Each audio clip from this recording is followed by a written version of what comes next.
नमस्कार। आप देख रहे हैं अर्थनीति एक्सप्लेन्ड। जब आरबीआई इंटरेस्ट रेट कट करता है, न्यूज़ में तुरंत बोला जाता है लोन सस्ते होंगे, डिमांड बढ़ेगी, जीडीपी ग्रो करेगा। लेकिन कुछ इकोनॉमिस्ट्स कहते हैं कि रेट कट से इन्फ्लेशन भी बढ़ सकता है। तो सवाल सिंपल है, सेम पॉलिसी का रिजल्ट कब जीडीपी ग्रोथ होता है और कब इन्फ्लेशन? इसका आंसर एक वर्ड में छुपा है, टाइम होराइजन। आज हम शॉर्ट रन और मीडियम रन के मैकेनिज्म को अनपैक करेंगे। आइए स्टार्ट करते हैं। कंफ्यूजन यहीं से स्टार्ट होती है। एक साइड पर स्टिकी प्राइस एजम्पशन है, जहां मनी सप्लाई बढ़ने से आउटपुट बढ़ता है। स्टिकी प्राइस का मतलब है प्राइजेज इमीडिएटली एडजस्ट नहीं होते, इसलिए जब सेंट्रल बैंक लिक्विडिटी इंजेक्ट करता है यानी मनी सप्लाई बढ़ाता है, एग्रीगेट डिमांड बूस्ट होती है और फैक्ट्रीज प्रोडक्शन बढ़ा सकती हैं। दूसरी साइड पर फ्लेक्सिबल प्राइस एजम्पशन है, जहां क्लासिकल इकोनॉमिस्ट्स कहते हैं कि लॉन्ग रन में मनी सिर्फ एक वेल की तरह है, मतलब मनी सप्लाई बढ़ने से रियल आउटपुट नहीं बदलता, मेनली प्राइस लेवल एडजस्ट होता है। तो कॉन्ट्राडिक्शन नहीं है, एजम्पशन अलग है। इकोनॉमिक्स में आंसर सिर्फ मॉडल से नहीं, मॉडल के एजम्पशन से बदलता है। इसलिए मैक्रो का गोल्डन रूल है, प्राइजेज और वेजेस स्टिकी हैं या फ्लेक्सिबल। स्टिकी का मतलब है वेजेस और प्राइजेस तुरंत चेंज नहीं होते। फ्लेक्सिबल का मतलब है मार्केट कंडीशंस के हिसाब से प्राइजेस और वेजेस एडजस्ट हो जाते हैं। शॉर्ट रन में डिमांड इकोनॉमी को ड्राइव करती है, मीडियम रन में प्राइजेस और वेजेस एडजस्ट होने लगते हैं, लॉन्ग रन में आउटपुट टेक्नोलॉजी, कैपिटल और लेबर से डिसाइड होता है। शॉर्ट रन का मतलब सिर्फ कैलेंडर टाइम नहीं है, रियल मीनिंग है क्या प्राइजेस और वेजेस एडजस्ट हुए या नहीं। शॉर्ट रन में फर्म्स वेजेस, कॉन्ट्रैक्ट्स और मेन्यू प्राइजेस में लॉक्ड होती हैं। मेन्यू कॉस्ट का मतलब है प्राइजेस चेंज करने की कॉस्ट, जैसे catalogue, billing system, price tags, contracts. Medium run में प्राइस लेवल्स और एक्सपेक्टेशंस रियलिटी के साथ कन्वर्ज करने लगते हैं।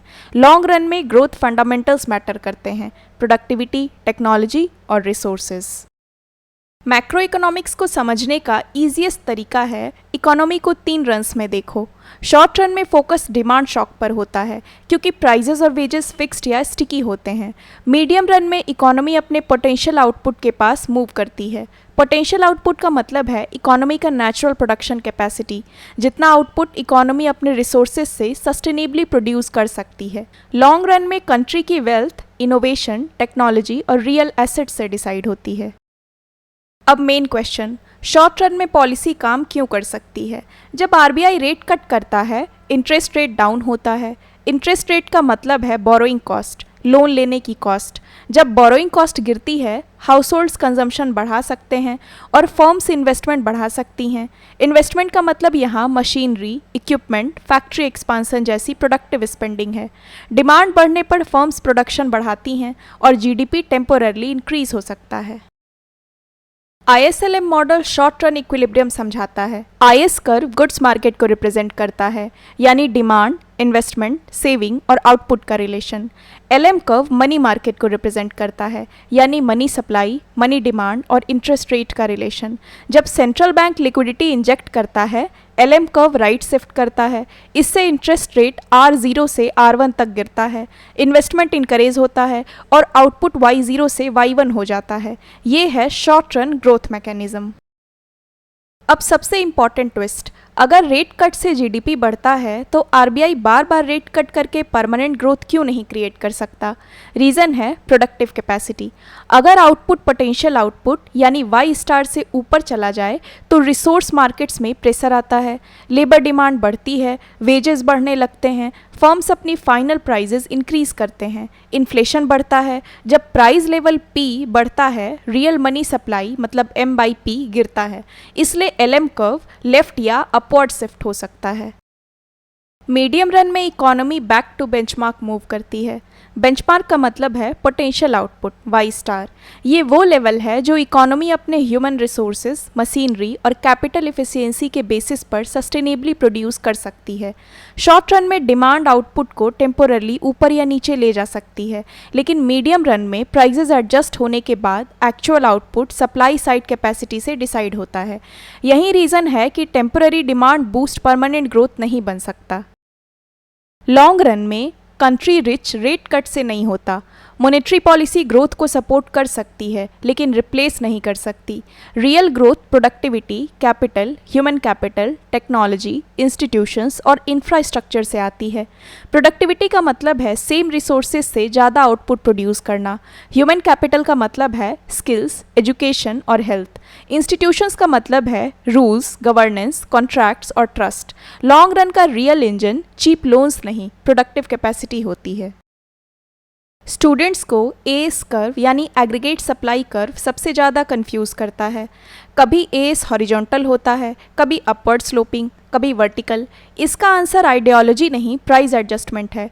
हॉरिजॉन्टल एएस का मतलब प्राइजेज स्ट्रिक्टली फिक्स्ड हैं, डिमांड आउटपुट डिसाइड करती है। अपवर्ड स्लोपिंग एएस का मतलब पार्शियल एडजस्टमेंट हो रहा है, प्राइजेस भी चेंज हो रहे हैं और आउटपुट भी। वर्टिकल एएस का मतलब perfect flexibility, output supply side limit से डिसाइड होगा। सो एएस कर्व का शेप एजम्पशन बताता है। क्लासिकल और केनेशियन डिबेट को रटने की ज़रूरत नहीं है, बस स्पीड ऑफ एडजस्टमेंट समझो। क्लासिकल स्कूल कहता है वेजेस और प्राइजेस फ्लेक्सिबल होते हैं, इसलिए इकोनॉमी फुल एम्प्लॉयमेंट की तरफ मूव करती है। केनेशियन स्कूल कहता है वेजेस और प्राइजेस रिजिड या स्टिकी होते हैं, इसलिए इकोनॉमी रिसेशन में फंस सकती है। Classical long run dynamics explain करता है, केनेशियन शॉर्ट रन में डिमांड और पॉलिसी रोल एक्सप्लेन करता है। दोनों का कोर डिफरेंस है एडजस्टमेंट स्पीड। पॉलिसी का रिजल्ट सिर्फ आरबीआई या गवर्नमेंट के एक्शन पर डिपेंड नहीं करता, लोग उस पॉलिसी को कैसे एंटिसिपेट करते हैं ये भी इंपॉर्टेंट है। New classical economics rational expectations की बात करता है। रैशनल एक्सपेक्टेशंस का मतलब है लोग अवेलेबल इंफॉर्मेशन यूज़ करके फ्यूचर पॉलिसी और इन्फ्लेशन का गेस लगाते हैं। अगर पॉलिसी पहले से एंटिसिपेटेड है तो रियल आउटपुट इफेक्ट लिमिटेड हो सकता है। न्यू केनेशियन व्यू कहता है एक्सपेक्टेशंस मैटर करती हैं, लेकिन स्टिकी प्राइजेस और कॉन्ट्रैक्ट्स की वजह से पॉलिसी टेम्पोररली काम कर सकती है। रेट कट मैजिक बटन नहीं है। कब पावरफुल होता है? जब एग्रीगेट डिमांड एक्सट्रीमली वीक हो, फर्म्स को कॉन्फिडेंस हो और अंडरलाइंग इन्फ्लेशन लो हो। एग्रीगेट डिमांड का मतलब इकोनॉमी की total spending, consumption, investment, government spending और net exports. Rate cut moderately weak हो सकता है जब इन्वेस्टमेंट एपेटाइट लो हो या लिक्विडिटी ट्रैप का रिस्क हो। लिक्विडिटी ट्रैप का मतलब है इंटरेस्ट रेट लो होने के बाद भी लोग स्पेंड या इन्वेस्ट नहीं करते, और फुल कैपेसिटी इकोनॉमी में रेट कट इन्फ्लेशनरी भी हो सकता है। फिस्कल स्टिमुलस पावरफुल हो सकता है, लेकिन इसका एक बाई प्रोडक्ट है, क्राउडिंग आउट। फिस्कल स्टिमुलस का मतलब गवर्नमेंट स्पेंडिंग बढ़ाना या टैक्सेस रिड्यूस करके डिमांड सपोर्ट करना। जब गवर्नमेंट बोरोइंग बढ़ाती है, लोनेबल फंड्स की डिमांड बढ़ सकती है। लोनेबल फंड्स का मतलब इकोनॉमी में अवेलेबल सेविंग्स जो बोरोवर्स यूज़ करते हैं। डिमांड फॉर फंड्स बढ़ने से इंटरेस्ट रेट राइज हो सकता है। Higher interest rate private investment को रिड्यूस कर सकता है। इस प्रोसेस को क्राउडिंग आउट कहते हैं। डिमांड शॉक और सप्लाई शॉक अलग होते हैं। डिमांड शॉक में स्पेंडिंग साइड चेंज होती है, सप्लाई शॉक में प्रोडक्शन कॉस्ट चेंज होती है। ऑयल शॉक एक क्लासिक सप्लाई शॉक है, क्योंकि ऑयल ट्रांसपोर्टेशन, प्रोडक्शन और एनर्जी कॉस्ट को अफेक्ट करता है। जब फर्म्स की प्रोडक्शन कॉस्ट बढ़ती है, एसआरएएस लेफ्ट शिफ्ट होता है। एसआरएएस का मतलब short run aggregate supply. Short run में फर्म्स कितना आउटपुट सप्लाई करेंगी, रिजल्ट प्राइस लेवल बढ़ता है और आउटपुट गिरता है। इस कॉम्बिनेशन को स्टैगफ्लेशन टाइप सिचुएशन कहा जा सकता है। इंडिया के मैक्रो वेरिएबल्स को समझने के लिए हमेशा टाइम फ्रेम आइडेंटिफाई करो। Repo rate action mostly short run consumer demand और इन्वेस्टमेंट एडजस्टमेंट से लिंक्ड होता है। Oil price impact short run imported supply shock की तरह काम कर सकता है, क्योंकि इंडिया एनर्जी इंपोर्ट से अफेक्टेड होता है। Infrastructure spending long run real supply expansion से लिंक्ड होती है, क्योंकि रोड्स, पावर, लॉजिस्टिक्स और प्रोडक्टिव कैपेसिटी इंप्रूव करते हैं।